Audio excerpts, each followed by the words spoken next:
അൽഹംദുലില്ലാഹ് അസ്സലാത്തു വസ്സലാമു അലാ റസൂലില്ലാഹ് വഅലാ ആലിഹി വസഹ്ബിഹി അജ്മഈൻ. അഊദു ബില്ലാഹി മിനശ് ശൈത്വാനിർ റജീം. ബിസ്മില്ലാഹിർ റഹ്മാനിർ റഹീം. ലൈസ അലൈക്കും ജുനാഹുൻ അൻ തബ്തഗൂ ഫളൻ മിർ റബ്ബിക്കും فإذا أفضتم من عرفات فاذكروا الله عند المشعر الحرام واذكروه كما هداكم وإن كنتم من قبله لمن الضالين.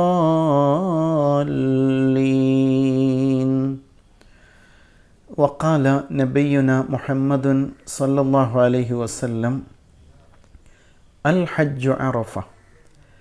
സ്നേഹമുള്ളവരെ, അസ്സലാമു അലൈക്കും വറഹ്മത്തുള്ളാഹി. അല്ലാഹു സുബ്ഹാനഹു വ തആല അനുഗ്രഹീതമായ ഈ രാപ്പകലുകളിലെ പുണ്യം നേടിയെടുക്കാൻ നമുക്കെല്ലാം തൗഫീഖ് നൽകുമാറാവട്ടെ. ലോക മനുഷ്യ മഹാസമ്മേളനം ആരംഭിക്കുവാൻ പോവുകയാണ്. മണിക്കൂറുകൾ മാത്രമാണ് ഇനി അവശേഷിച്ചിരിക്കുന്നത്. മനുഷ്യ നാഗരികതയുടെ കളിത്തൊട്ടിലായ മക്കയിൽ ആണ് ആ മഹാസംഗമം നടക്കാൻ പോകുന്നത്. അറഫ എന്നാണ് ആ സംഗമത്തിന് പേര്. നമുക്കറിയാം, ഹജ്ജിലെ ഏറ്റവും ശ്രേഷ്ഠമായ നിമിഷങ്ങളാണ് അറഫ.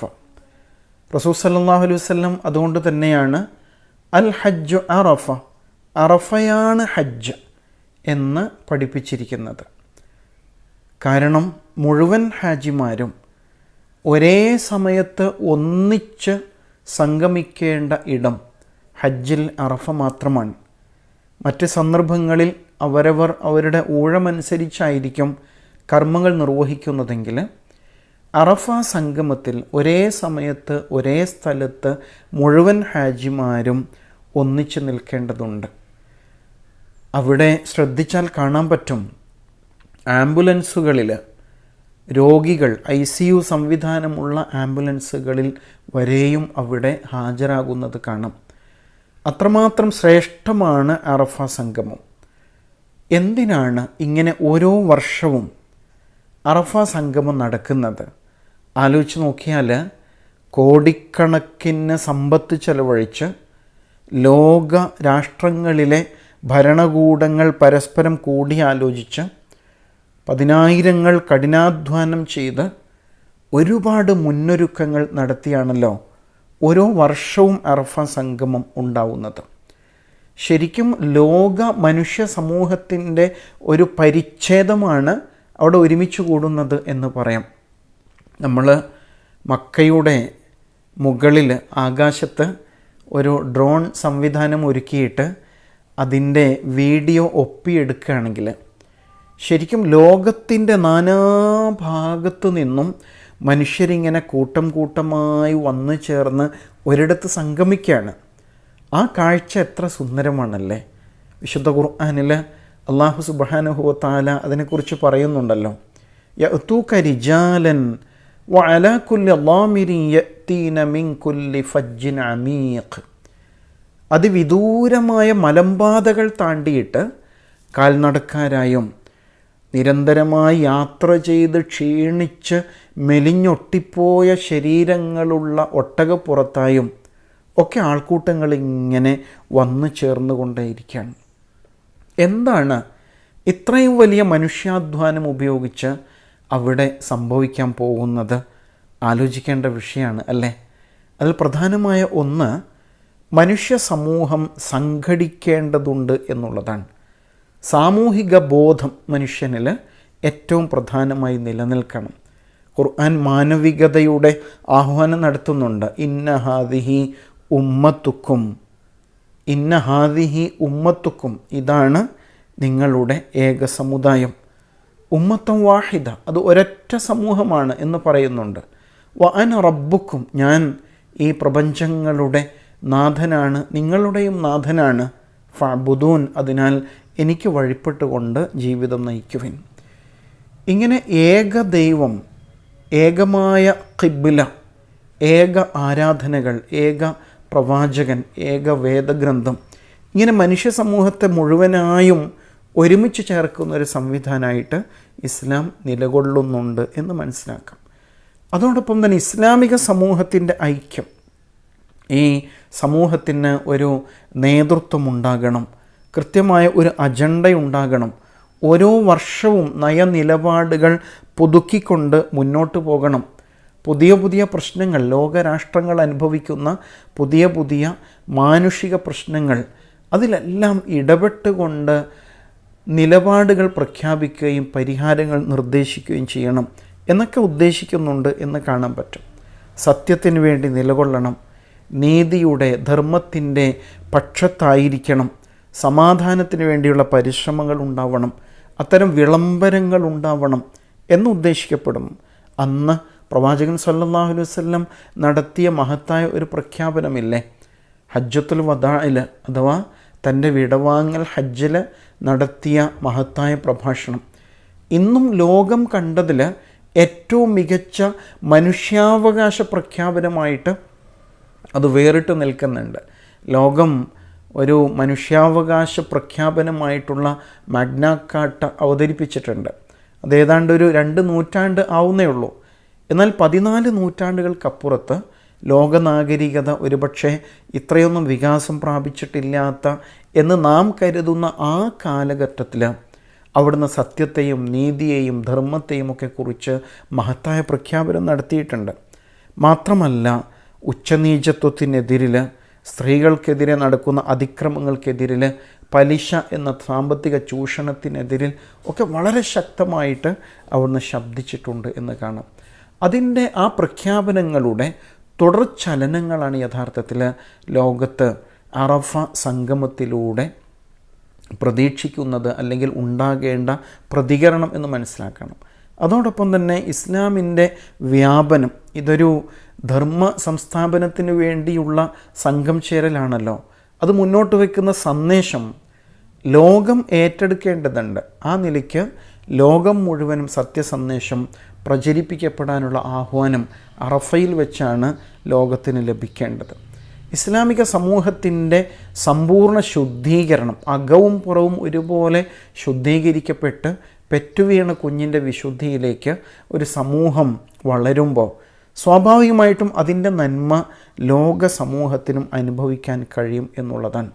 ഇങ്ങനെ ഒരുപാട് സവിശേഷതകൾ അതിലുണ്ട്. മാത്രമല്ല, ആ കുടുംബമുണ്ടല്ലോ, ഇബ്രാഹിം അലൈഹിസ്സലാമിൻ്റെ കുടുംബം, ആ കുടുംബത്തിൻ്റെ ത്യാഗപൂർണമായ ജീവിതത്തിൻ്റെ തനിയാവർത്തനം നമ്മിലൂടെ ഉണ്ടാകണം എന്ന് ഉദ്ദേശിക്കപ്പെടുന്നു. ഹജ്ജിൻ്റെ മർമ്മമാണ് അറഫ എന്ന് സൂചിപ്പിച്ചു. ഒരുപാട് ചിന്തകൾ ശരിക്കും അറഫ സംഗമം നമ്മിൽ ഉണർത്തുന്നുണ്ട്. സാധാരണ നമ്മൾ പറയാറുണ്ടല്ലോ, അറഫ ശരിക്കും അന്ത്യനാളിൽ ഒരുമിച്ച് കൂട്ടപ്പെടുന്ന മഹ്ശറില്ലേ, മനുഷ്യ സമൂഹം വിചാരണയ്ക്ക് വേണ്ടിയിട്ട് ഒരുമിച്ച് കൂട്ടപ്പെടുന്ന മഹ്ശറിനോട് ഏറെ സാമ്യതയുള്ളതാണ് എന്ന് പറയും. മരിച്ചു പോകുന്ന മനുഷ്യർ 3 കണ്ടം തുണി പുതപ്പിച്ച് അങ്ങനെയാണല്ലോ കടന്നു പോകുന്നത്. എന്നാൽ അവിടെ ഒരുമിച്ച് കൂടുന്ന ഹാജിമാരിൽ പുരുഷന്മാർ 2 കണ്ടം തുണിയിലാണ് തങ്ങളെ സ്വയം പൊതിയുന്നത്. ഒരുപക്ഷെ മരണപ്പെട്ടു പോകുന്നവരെ മറ്റുള്ളവർ തുണി പുതപ്പിക്കുകയാണെങ്കിൽ ഇവിടെ അവനവൻ്റെ തുണി സ്വയം തന്നെ ചുറ്റി വരിഞ്ഞാണ് മനുഷ്യർ അറഫാത്തിൽ ഒരുമിച്ച് കൂടുന്നത് എന്ന് കാണും. മഹ്ശറിൽ ഉയർത്തെഴുന്നേൽപ്പ് നാളിൽ മുഴുവൻ മനുഷ്യരും ആദം മുതൽ അവസാനം നിമിഷം പിറന്നു വീഴുന്ന കുഞ്ഞുവരെയും ഒരുമിച്ച് കൂട്ടപ്പെടും അല്ലേ. എങ്കിൽ അറഫയിലോ ഓരോ കാലഘട്ടത്തിലെ മനുഷ്യ സമൂഹത്തിൻ്റെ പ്രതിനിധികളാണ് അവിടെ ഒരുമിച്ച് കൂടുന്നത്. വിവിധ നാടുകളിൽ നിന്ന്, വീടുകളിൽ നിന്ന്, വ്യത്യസ്ത ഭാഷയും സംസ്കാരവും ഒക്കെ ആർജിച്ചെടുത്തിരിക്കുന്ന സമൂഹങ്ങളിൽ നിന്ന്, സ്ഥാനചിഹ്നങ്ങളേതുമില്ലാത്ത, അടയാളങ്ങളേതുമില്ലാതെ ആണ് മനുഷ്യർ മുഴുവനും അവിടെ ഒരുമിച്ച് കൂടുന്നത് അല്ലേ. പ്രത്യേകിച്ച് പുരുഷന്മാർ തുറന്നിട്ട തലകളുമായിട്ടാണ് ഒത്തുചേരുന്നത് എന്ന് നമുക്ക് കാണാൻ സാധിക്കും. അവിടെ കിരീടങ്ങളില്ല, സ്ഥാനവസ്ത്രങ്ങളില്ല, വലിപ്പച്ചെറുപ്പങ്ങളില്ല, അതുപോലെ ഭരണാധികാരിയും ഭരണീയനുമില്ല, സമ്പന്നനും ദരിദ്രനുമില്ല. എല്ലാവരും ഒരേ മാനസികാവസ്ഥയിൽ ഒരുമിച്ച് കൂടുന്നു. മഹ്ശറിൽ നാളെ സൂര്യൻ ഒരു ചാൺ മുകളിൽ വന്നു നിൽക്കുന്ന അവസ്ഥയുണ്ടാകും അല്ലേ? മനുഷ്യരാകമാനം വിയർപ്പിൽ മുങ്ങിക്കുളിക്കുന്ന സന്ദർഭമാണ്. ഞെരിയാണി വരെ, കാൽമുട്ട് വരെ, അങ്ങനെ ഓരോ ആളുടെയും കർമ്മങ്ങൾക്കനുസരിച്ച് അതിങ്ങനെ മൂക്കറ്റം വരെയും വിയർപ്പിൽ മുങ്ങി നിൽക്കുന്ന, ശ്വാസം മുട്ടിപ്പോകുന്ന അവസ്ഥയിൽ മനുഷ്യരുണ്ടാവും. അറഫ മൈതാനിയിലോ അവിടെയും സൂര്യനുണ്ട്, കുറച്ചുകൂടി മുകളിലാണെന്ന് മാത്രം. ഇത്തവണ ഹാജിമാർ അറഫാത്തിൽ ഒരുമിച്ച് കൂടുമ്പോൾ 40 ഡിഗ്രിയിലേറെ ചൂടുള്ള കാലാവസ്ഥയിലാണ് ഒത്തുചേരുന്നത് അല്ലേ? ഇങ്ങനെ ഒരുപാട് സാമ്യതകൾ കാണാം. മഹ്ശറിൽ വിചാരണയുണ്ട്, അറഫയിലും വിചാരണയുണ്ട്. മഹ്ശറിൽ അള്ളാഹുവിൻ്റെ വിചാരണയാണ്, അറഫയിൽ സ്വയം വിചാരണയാണ്. മഹ്ശറിലെ വിചാരണ അതികഠിനമാണ്. കഠിനമാകും തോറും നരകമാണ് തുറക്കപ്പെടുന്നത്. എങ്കിൽ അറഫയിലെ ആത്മവിചാരണ കഠിനമാകും തോറും വിശ്വാസിക്ക് സ്വർഗമാണ് തുറക്കപ്പെടുന്നത്. അതാണ് വ്യത്യാസം. മഹ്ശറിൽ അള്ളാഹു വിചാരണ ചെയ്യുമ്പോൾ ആ വിചാരണ കഠിനമാകുമ്പോൾ നരകം തുറക്കപ്പെടും. എന്നാൽ അറഫയിൽ ആത്മവിചാരണ നടക്കുമ്പോൾ അത് കഠിനതരമാകുമ്പോൾ സ്വർഗമാണ് തുറക്കപ്പെടുന്നത് എന്ന് പറയാം. മഹ്ശറിലെ വിചാരണ ചുണ്ടും വായും നാവും ഒക്കെ സീൽ വെച്ചുകൊണ്ടായിരിക്കും സംഭവിക്കുന്നത് അല്ലേ? മനുഷ്യൻ്റെ അവയവങ്ങളാണ് അവിടെ വർത്തമാനം പറയുന്നത് എന്നല്ലേ? എന്നാൽ ആത്മവിചാരണയോ അവനവൻ്റെ മനസ്സാക്ഷി, ഹൃദയം വിങ്ങിപ്പൊട്ടി അള്ളാഹുവിൻ്റെ മുമ്പിൽ സങ്കടങ്ങളെല്ലാം ഏറ്റുപറഞ്ഞുകൊണ്ടുള്ള ആത്മവിചാരണയാണ്. അറഫാത്തിനെ കുറിച്ച് പറയാറുണ്ട്, അറഫയിൽ മണ്ണിന് ഉപ്പുരസമാണെന്ന്. കാരണം അത്രമാത്രം ഹാജിമാർ അവിടെ പ്രാർത്ഥിച്ച് കണ്ണീരണിഞ്ഞ് കണ്ണീരിറ്റ് വീണ് ആ മണ്ണിൽ ഉപ്പുരസം കലർന്നിരിക്കും. അത്രമാത്രം കാലങ്ങളായിട്ട് മനുഷ്യരവിടെ ഒത്തുചേർന്ന് ആത്മവിചാരണ നടത്തിക്കൊണ്ടേയിരിക്കുകയാണ് എന്ന് നമുക്ക് മനസ്സിലാക്കാൻ കഴിയും.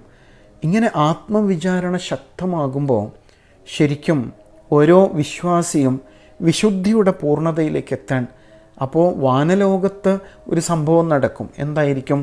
ഇന്നല്ലാഹ ലയുബാഹി ബി അഹ്ലി അറഫ.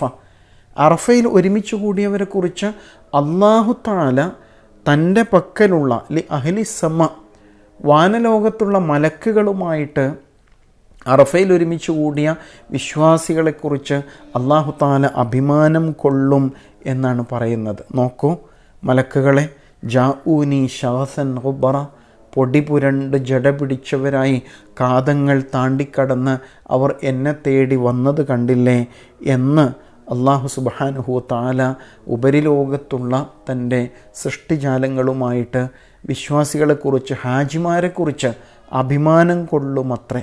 ആലോചിച്ച് നോക്കൂ, ഹൃദയങ്ങൾ ഞെരിപ്പോടുപോലെ എരിയുന്ന ഞരങ്ങുന്ന അന്തരീക്ഷമാണത്.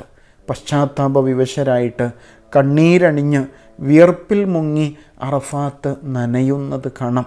ലൈലത്തുൽ ഖദർ ഇതേപോലെ അല്ലാഹു സുബ്ഹാനഹു തആല മലക്കുകൾക്ക് വിശ്വാസികളെ കാണിച്ചു കൊടുക്കുന്നൊരു സന്ദർഭമാണ്. അതേപോലെ തന്നെ ഏറെ ശ്രേഷ്ഠമായ ഒരു വേളയാണ് അറഫാത്തിലെ ഈ സംഗമവേള എന്ന് കാണാം. അവിടെ മറ്റൊരു സംഭവം കൂടി നടക്കുന്നുണ്ട്. എന്താണ്? അറഫാത്തിൽ റസൂൽ സല്ലല്ലാഹു അലൈഹി വസല്ലം ജബലുർ റഹ്മയുടെ താഴ്ഭാഗത്ത് നിന്നുകൊണ്ട് ആണല്ലോ ആ പ്രഭാഷണം നടത്തിയത്. അവിടെ മറ്റൊരു ഈ കാലഘട്ടത്തിലെ ഒരു ഇമാം അവിടെ കയറി നിന്നുകൊണ്ട് ഇതേപോലെ ഒരു പ്രഭാഷണം നിർവഹിക്കുന്നുണ്ട്.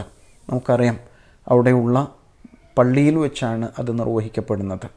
യഥാർത്ഥത്തിൽ അവിടെ നടക്കേണ്ട വിളംബരങ്ങളിൽ നാം പ്രതീക്ഷിക്കുന്ന ഒന്നുണ്ട്. എന്താണ്? ഇന്ന് ലോകം അനുഭവിക്കുന്ന പലതരത്തിലുള്ള പരീക്ഷണങ്ങൾ. പ്രവാചകൻ സല്ലല്ലാഹു അലൈഹി വസല്ലം അന്ന് മനുഷ്യാവകാശങ്ങൾക്ക് വേണ്ടി ഉറക്കെ ശബ്ദിച്ചുവെങ്കിൽ ഇന്ന് നമ്മുടെ ചുറ്റിലും മനുഷ്യാവകാശ ലംഘനങ്ങൾ സർവ്വസാധാരണമായിരിക്കുന്നു. ഫലസ്തീനിൽ കുഞ്ഞുമക്കൾ കൊല്ലപ്പെട്ടുകൊണ്ടിരിക്കുകയാണ്. പട്ടിണിയിലൂടെ അവരെ വംശനാശത്തിന് വിധേയമാക്കുകയാണ്. പാത്രങ്ങളുമായിട്ട് ഭക്ഷണത്തിന് വേണ്ടി ക്യൂ നിൽക്കുമ്പോൾ വെടിവെച്ച് കൊന്നുകളയാണ് കുഞ്ഞുമക്കളെയും ഉമ്മമാരെയും. ആരും പ്രതികരിക്കുന്നില്ല. ഈ ഒരു കാലത്ത് ഹജ്ജ് സംഭവിക്കുമ്പോൾ തീർച്ചയായും നമ്മൾ ഏറെ പ്രതീക്ഷയോടെ കാത്തിരിക്കുകയാണ്. ഗസയ്ക്ക് വേണ്ടിയുള്ള ശക്തമായ ഒരു ആഹ്വാനം അവിടെ ഉയരും എന്നുള്ളത്. ഇങ്ങനെ ലോകത്തിൻ്റെ നാനാഭാഗത്തും പല വിധത്തിലും മനുഷ്യാവകാശ ലംഘനങ്ങൾ, നീതി നിഷേധങ്ങൾ നടന്നുകൊണ്ടേയിരിക്കുന്നുണ്ട്. അവിടെ നിന്ന് ഹാജിമാർ ഹജ്ജ് പൂർത്തീകരിച്ച് തിരിച്ച് നാടുകളിലേക്ക് എത്തുമ്പോൾ അവർ സത്യത്തിനും നീതിക്കും വേണ്ടിയിട്ട് നിലകൊള്ളും, മനുഷ്യാവകാശങ്ങൾക്ക് വേണ്ടി ശബ്ദിക്കും എന്ന അർത്ഥത്തിൽ അവർ പരിശീലനം സിദ്ധിച്ചുകൊണ്ട് തിരിച്ചു വരികയാണെങ്കിൽ അത് ലോകത്ത് വലിയ മാറ്റത്തിൻ്റെ തുടക്കമാകും എന്ന കാര്യത്തിൽ യാതൊരു സംശയവുമില്ല. ആ അറഫാത്തിൽ ഒരുമിച്ച് കൂടുന്ന ഹാജിമാരോട് ഐക്യപ്പെട്ട് തന്നെയാണ് സൗമു യൗമി അറഫ, അറഫാ ദിനത്തിലെ നോമ്പ് സംഭവിക്കുന്നത്. ഹജ്ജ് നടക്കുന്നത് അവിടെയാണല്ലോ. ഹജ്ജിലെ കർമ്മങ്ങളോട് വിശ്വാസി താതാത്മ്യപ്പെടുകയാണ് എന്ന് പറയാം. ബലി അനുഷ്ഠിക്കുന്നതിലൂടെ തൻ്റെ നഖവും മുടിയും നീക്കാതെ ഇഹ്റാമിൽ പ്രവേശിച്ച ഹാജിയെപ്പോലെ ജാഗ്രത പാലിച്ച് ബലി നിർവഹിക്കുവാൻ നിയത്ത് ചെയ്യുന്ന, അതിനു വേണ്ടിയിട്ട് മനസ്സൊരുക്കം നടത്തുന്ന വിശ്വാസിയും അതേ ഒരുക്കങ്ങളിൽ തന്നെയാണ്. അതുകൊണ്ട് തന്നെ ശരിക്കും ഹാജിമാർ അവിടെ കർമ്മങ്ങൾ അനുഷ്ഠിക്കുമ്പോൾ ലോകത്തുടനീളമുള്ള വിശ്വാസികൾ അതിനോട് ഐക്യപ്പെടുന്ന ഒരു സന്ദേശം കൂടി നമുക്ക് കാണാൻ സാധിക്കും. പ്രാർത്ഥിച്ചുകൊണ്ടേയിരിക്കുക. ഈ അനുഗ്രഹീതമായ നിമിഷങ്ങളിൽ നമുക്ക് വേണ്ടി, നമ്മുടെ കുടുംബത്തിന് വേണ്ടി, നമ്മുടെ നാടിനു വേണ്ടി പ്രയാസങ്ങൾ അനുഭവിക്കുന്ന, കഷ്ടപ്പാടുകളിലൂടെ പരീക്ഷണങ്ങളിലൂടെ കടന്നു പോകുന്ന മർദ്ദിത ജനതകൾക്ക് വേണ്ടിയിട്ട് നിരന്തരമായി പ്രാർത്ഥിക്കേണ്ടിയിരിക്കുന്നു. അതേപോലെ തന്നെ ഹാജിമാർക്ക് വേണ്ടി പ്രാർത്ഥിക്കണം. അവരുടെ കർമ്മങ്ങൾ ഏറ്റവും സഫലമാവുന്ന രൂപത്തിൽ പൂർത്തീകരിച്ചുകൊണ്ട് സുരക്ഷിതമായി നാടുകളിലേക്ക് തിരിച്ചെത്തുവാൻ അല്ലാഹുവേ ഈ അനുഗ്രഹീതമായ നാളിലെ ഞങ്ങളുടെ സുഹൃതങ്ങളെല്ലാം സ്വീകരിക്കണേ നാഥ. ലോകത്തിന് പുതിയ ഒരു നാളെ സന്തോഷത്തിൻ്റെ, സമാധാനത്തിൻ്റെ, ഐക്യത്തിൻ്റെ, നീതിയുടെ, സത്യത്തിൻ്റേതായ പുതിയ ഒരു നാളെ നൽകി ഞങ്ങൾ അനുഗ്രഹിക്കണേ നാഥ. റബ്ബന ആതിന ഫിദ്ദുനിയ ഹസനതൻ വഫിൽ ആഖിറതി ഹസനതൻ വഖിന അദാബന്നാർ. റബ്ബന തഖബ്ബൽ മിന്ന ഇന്നക അൻതസ് സമീഉൽ അലീം വതുബ് അലൈന ഇന്നക അൻത തവ്വാബുർ റഹീം. വസല്ലല്ലാഹു അലാ മുഹമ്മദിൻ വഅലാ ആലിഹി വസഹ്ബിഹി അജ്മഈൻ വൽഹംദുലില്ലാഹി റബ്ബിൽ ആലമീൻ. അസ്സലാമു അലൈക്കും വറഹ്മത്തുള്ളാഹി.